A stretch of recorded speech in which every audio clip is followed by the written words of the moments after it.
Good morning and welcome to the new edition of Dr. Lamba's Awakening Call.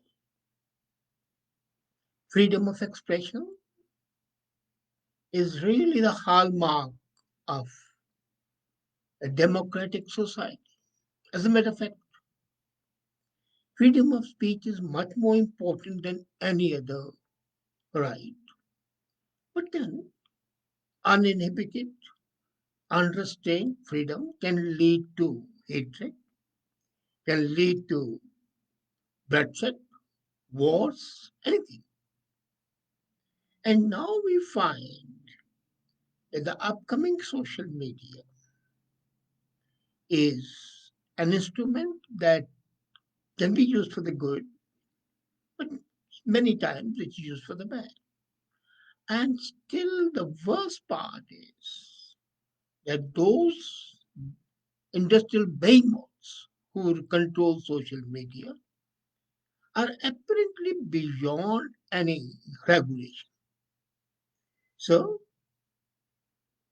there have been instances where they have been penalized. Facebook was fined billions of dollars. Twitter has been fined.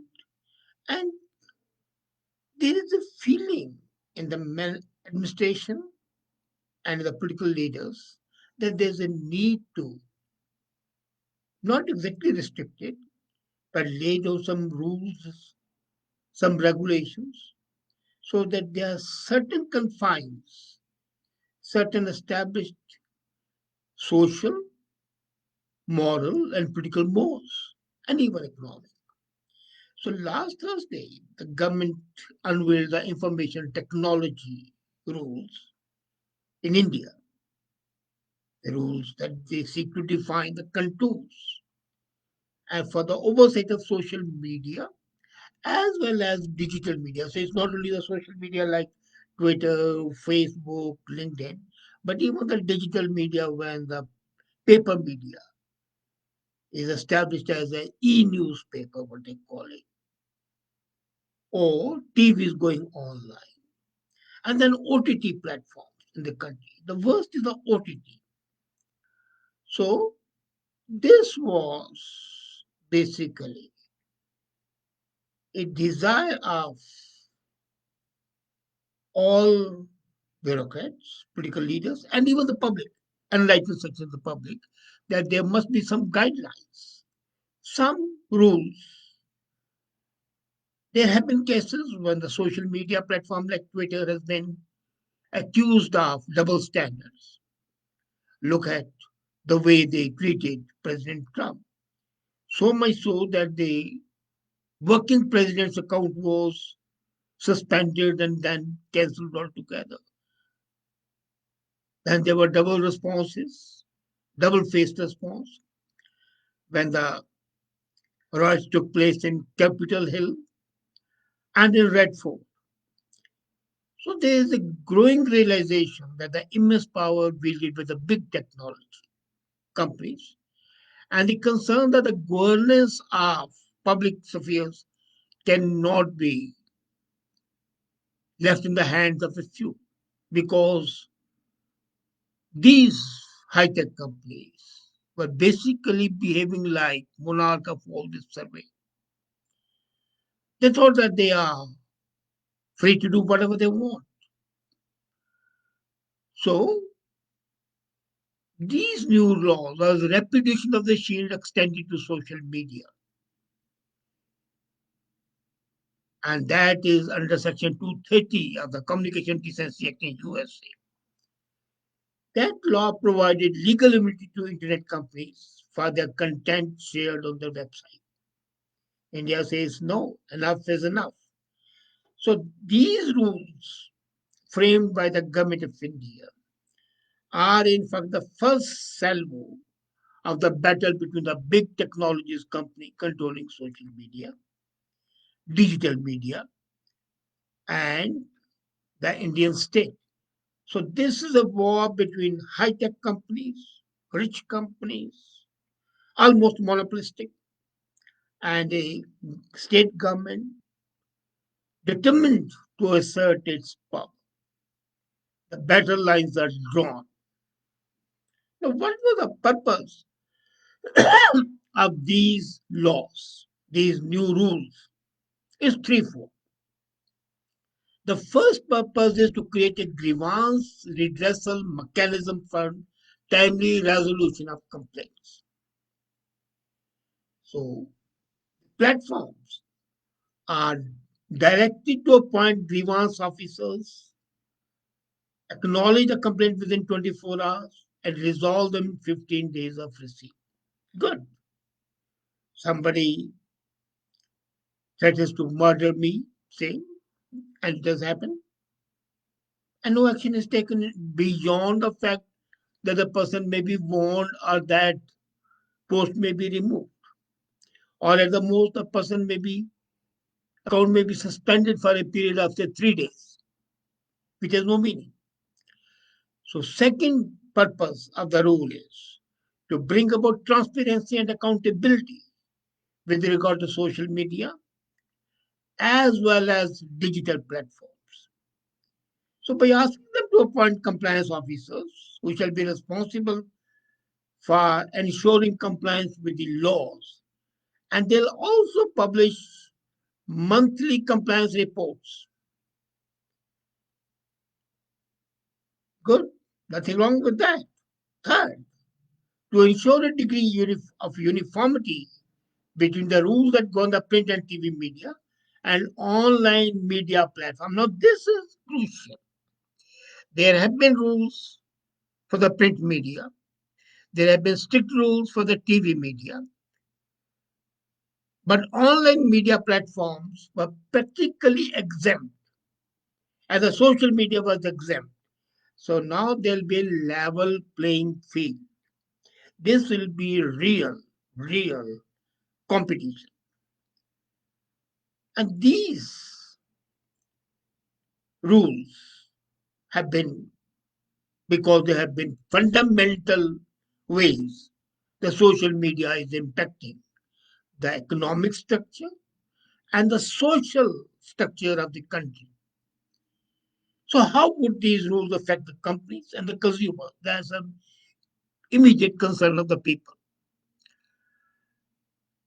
These guidelines are basically with regard to the instructions of the Supreme Court and the concerns raised in the Parliament. And the worst thing is, or the best thing is, that even for the first time, over the top content providers, what they call OTT, like Netflix, Amazon Prime. So they envisage a category of significant social media intermediaries. The threshold for that has not been announced. That should be announced. And the government says that they want to create a level playing field. That's what I said. Now, what was the background? Why India was the first country to do it? If you remember, in 2018, Supreme Court observed, and in 2019 they gave an order along with the discussions that were in Rajya Sabha in that period, that there was a need to come up with the rules to empower the ordinary user of digital platform to seek redressal for their grievances and command accountability in case of an infringement of their rights. So basically, the political decision is a follow up of the judicial direction. If the government had not taken the step, they could have been hauled up by the Supreme Court for not carrying out the directives. So this was being mulled, and then came January 26, when a religious flag was hoisted on the Red Fort. And many people in the social media were saying that this was a war between Punjab and India, and Punjab had won. So the government and Twitter, they were embroiled in a spat, very unseemly, very undesirable. So then Now let's come to the basic proposal, the key proposals. We know the purpose, we know the background. There's many sections. For example, I'll come to the section 79, the Information Technology Act. That says that there should be safe harbor for intermediaries, mind you, that host user-generated content and exempt them from liability affection of the users. But the new guidelines say that the intermediary is not to be blameless.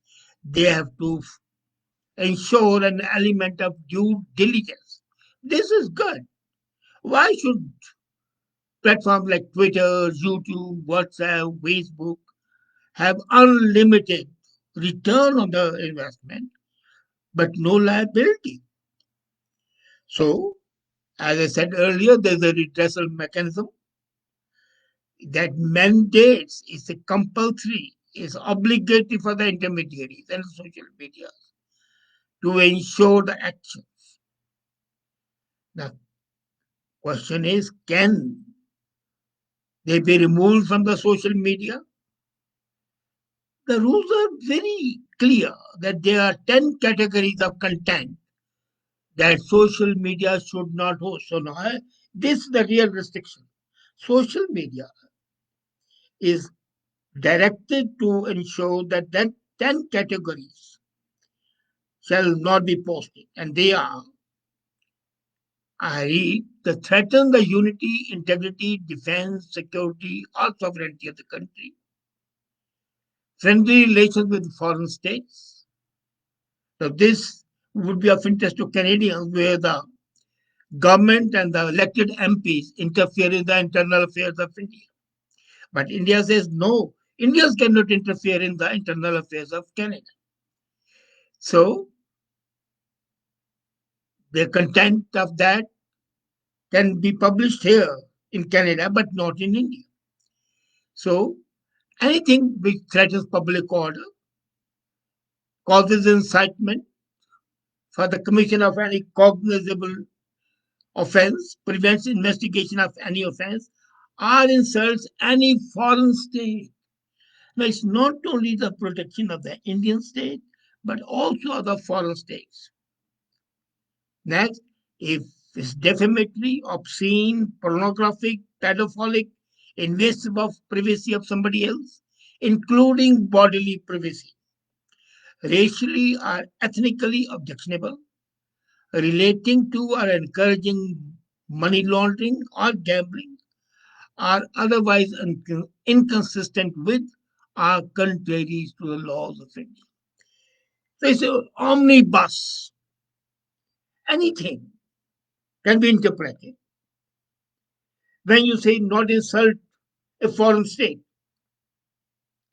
say somebody criticizes Pakistan and prints it on the Twitter, well, he can be hauled up, and the Twitter can be hauled up, which government won't do, let me tell you very frankly. But if they were to criticize, say, a friendly state with good relations are there, the government might come with a brickload of ton loads of bricks. So the rules stipulate that on receipt of information about a platform hosting prohibited content from a court or appropriate agency, the content has to be removed within 36 hours. So who does the due diligence?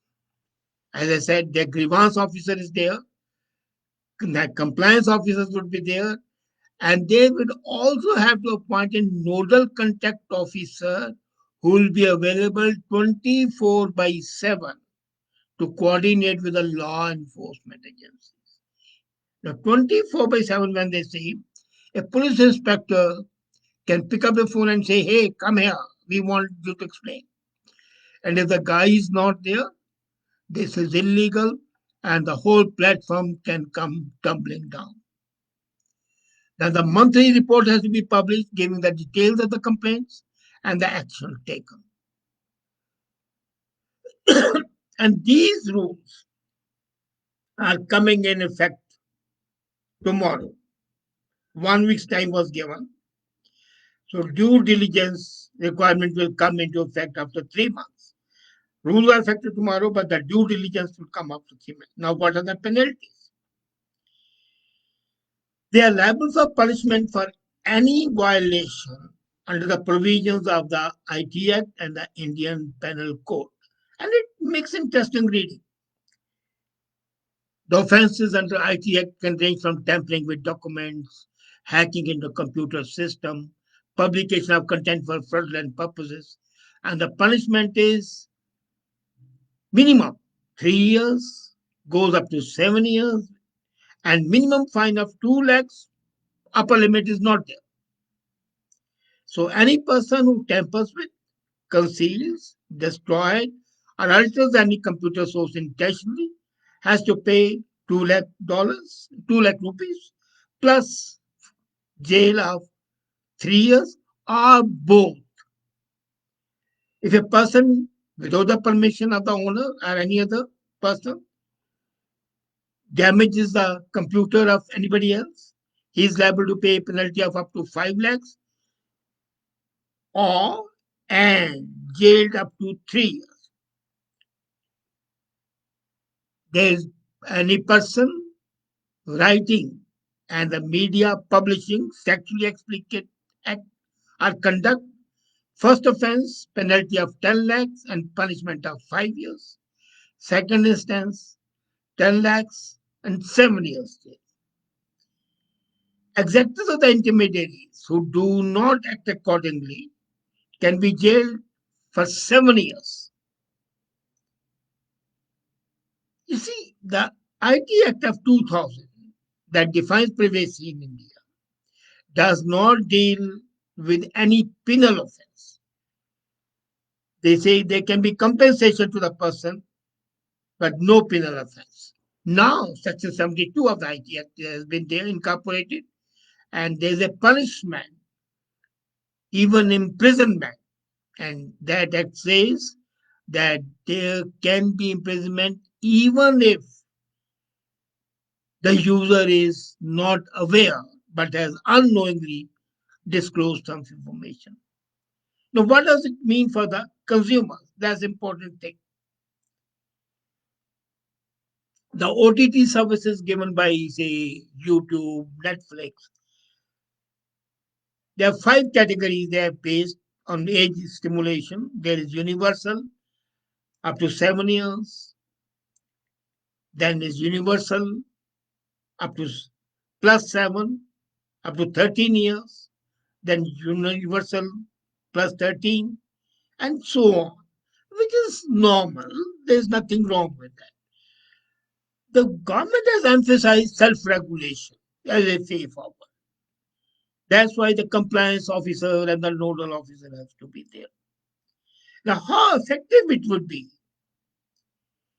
The rules call very clearly for the social media platforms to identify the originators of the information, the first originators, take action. And the power of anonymity extended by this platform cannot be exercised as not knowing. People have fake accounts. So it's up to the platform to ensure that the fake accounts are not there. And if they are there, then ultimately they are held responsible. They cannot take a plea that we are not aware who it is. So it is true that social media platforms provide space for dissenting opinion. They have unleashed suppressed voices, empowered communities. I fully appreciate it and I welcome it. But the reality is that the big tech companies need to be held accountable. You cannot, simply cannot, let them have a free way all the time.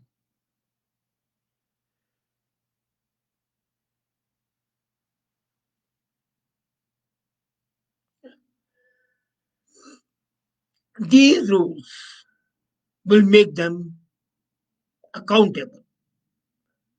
These rules, in fact, open up the space for debates on the regulatory architecture. But given the blunt instruments of the state, What we need is a careful balance. And let me be very clear, the devil always lies in the details. The excellent ideas, but road to the hell is paved with good intentions.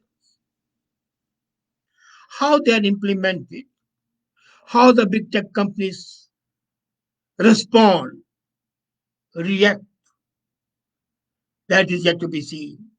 But one thing is sure, that the time of having the high tech companies, big tech companies of having a sway